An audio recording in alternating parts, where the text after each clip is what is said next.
अक्कलकोटच्या त्या पवित्र वातावरणात मनाला जी शांती मिळते ती शब्दात मांडणे कठीणच असते.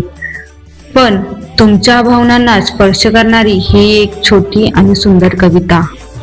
स्वामींची सावली. काही सुचेनासे झाले होते, मन खूप थकले होते. धावपळीच्या या जगात अस्तित्व कुठे हरवले होते. घेऊन पावले ओढीत मी अक्कलकोटला आले. घेऊन पावले ओढीत मी अक्कलकोटला आले. स्वामींच्या चरणापाशी मी खरंच धन्य झाले. पाहिला तो वटवृक्ष अन ती स्वामींची मूर्ती. पाहिला तो वटवृक्ष अन ती स्वामींची मूर्ती. हृदयात साठवून घेतली त्यांची ती दिव्य कीर्ती. भिवू नकोस हा शब्द कानी अलगद पडला अन काळजातील दुःखाचा डोंगर क्षणात विरघळला. नव्हती काही मागणी न उरली कोणती तक्रार.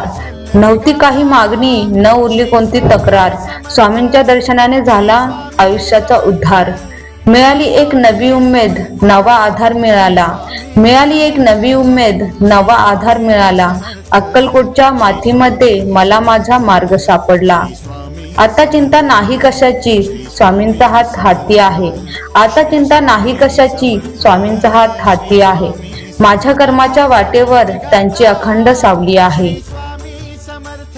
घेऊन ती शांतता मी माझ्या घरी परतले. घेऊन ती शांतता मी माझ्या घरी परतले. अक्कलकोटला गेले आणि मी खरंच धन्य झाले.